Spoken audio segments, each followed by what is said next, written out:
Selamat pagi anak-anak terkasih, bertemu kembali di dalam pembelajaran Bahasa dan Sastra Indonesia dengan Bu Siwi. Nah, untuk hari ini anak-anak kita masih akan melanjutkan materi pembelajaran kita yaitu tentang hikayat.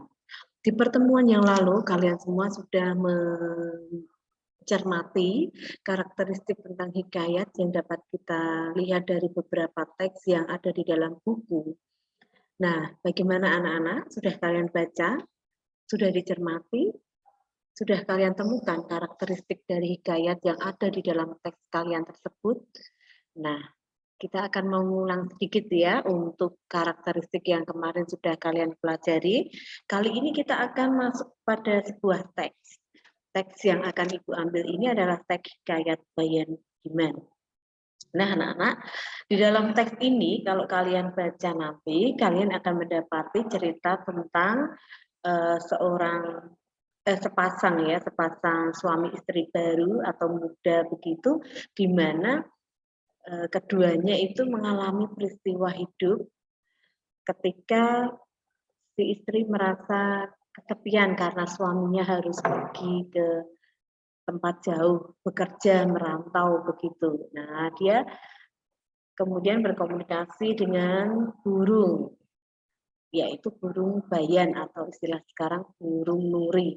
Nah, nanti cerita lebih lengkap dan detailnya bisa kalian baca sendiri di dalam teks tersebut ya. Nah, yang akan Ibu bahas adalah karakteristik yang bisa kita jumpai dalam teks ini tadi anak-anak. Setelah kita membaca teks ini, kita akan menjumpai karakteristik yang kemarin sudah kita pelajari, dan tentu saja mungkin masih ada karakteristik lain yang mungkin belum terjelaskan kemarin ya. Kita melihat dulu secara kebahasaan. Nah, nanti karakteristik kebahasaan yang kita jumpai dalam teks ini nanti adalah kita bisa melihat adanya kosakata-kosakata bahasa Melayu Indonesia lama ya. Di sini ada contoh nih, hubaya-hubaya. Kemudian ada lagi ini apa? Penggunaan kata maka-maka yang diulang-ulang. Terus juga ada pengaruh dari bahasa Arab ya, Islamnya, yaitu misalnya menyebut Allah SWT. Kemudian ada istilah lagi ini Bibi Zainab. Nah, penyebutan Bibi ini kan di bahasa Indonesia kita yang sekarang itu jarang sekali kita gunakan. Sehingga kalian lebih tahu kalau Bibi itu untuk menyebut ART ya, asisten rumah tangga. Nah, padahal sebetulnya Bibi itu sebagai pengganti kata saudara dari ibu atau ayah yang lebih muda ya, atau bule ya kalau dalam bahasa kita sehari-hari itu. Nah, itu sebetulnya pakai kata bibi, tapi kita tidak familiar lagi dengan kata bibi yang maknanya itu, tapi lebih bermakna ke ART atau asisten rumah tangga tadi. Nah, kemudian anak-anak kalau kita perhatikan lagi di sini pengaruh Islamnya tadi misalnya pada penggunaan ini misalnya ya, penggunaan nama-namanya itu juga berbau-bau Arab begitu. Kojan, Ajang, Kojan, Mubarok. Nah, negara Ajang namanya Kojan Mubarok. Nah, itu masih ada pengaruh-pengaruh tersebut.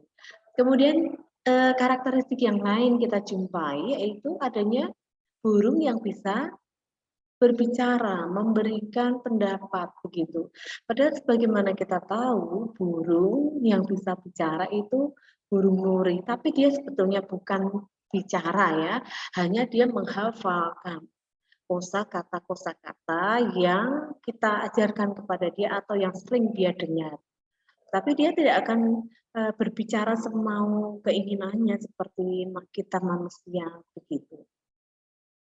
Yang berikutnya lagi anak-anak, kita bisa melihat adanya ini kemustahilan selain tadi burung bisa bicara adalah itu tadi. Sebetulnya burung ini kan berasal dari jelmaan dewa yang dikutuk begitu. Jadi bahwa burung itu bisa berasal dari dewa itu juga sesuatu yang mungkin mustahil di dalam kehidupan kita sehari-hari. Nah, itu bisa kita cermati dalam teks tersebut. Kira-kira karakteristik apa lagi yang bisa kalian cari di sini? Misalnya kalian mau menyebutkan itu, Bu, anonim, tidak ada pengarangnya. Oke, betul. Jelas, semua karya sastra yang kemarin saya jelaskan ya, semua karya sastra Melayu atau sastra lama ya yang ada di Indonesia itu lebih banyak dia anonim. Mengapa anonim? Karena di zaman dulu memang belum ada alat cetak, belum tertulis begitu. Sedangkan kalau tertulis pasti diketahui siapa yang mengarangnya.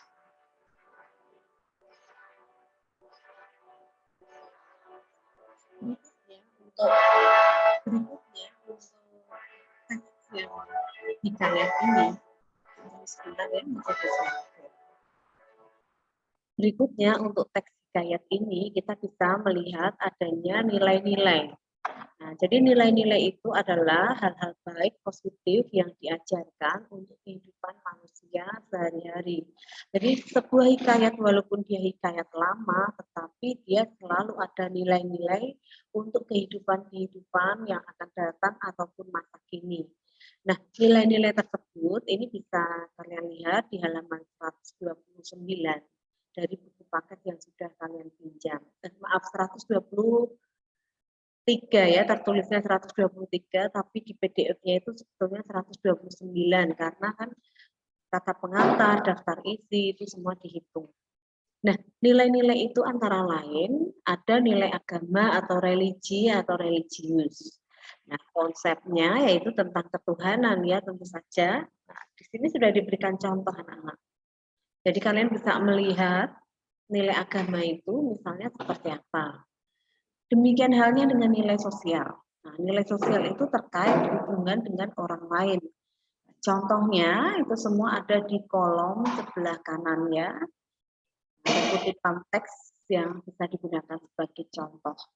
Kemudian nilai budaya. Nilai budaya demikian halnya.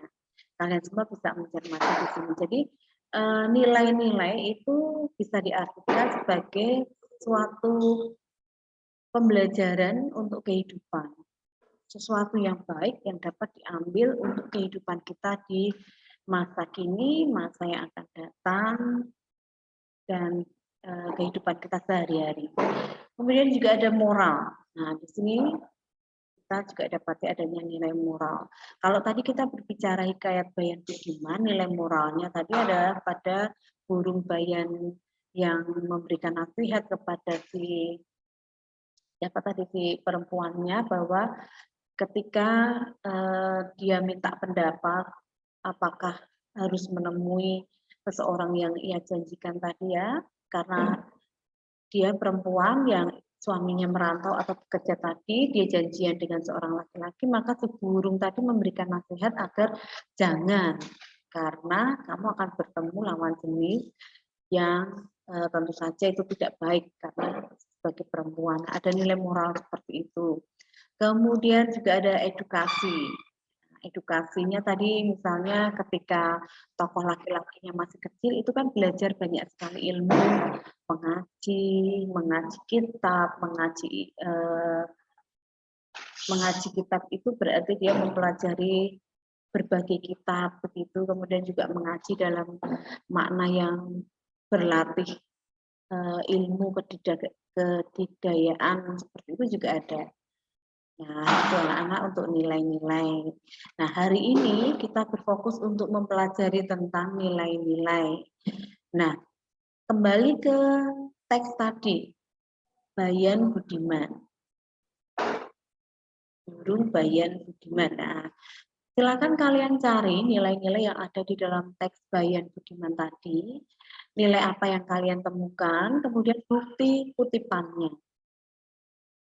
Kutipannya apa, kemudian nilai yang diajarkan apa. Cukup seperti itu saja, kalian kerjakan di buku catatan, berikan tanggal hari ini, kemudian boleh dibuat kolom, boleh pula tidak. Jadi yang penting adalah kalian menemukan nilai-nilai di dalam teks hikayat yang kalian baca tadi.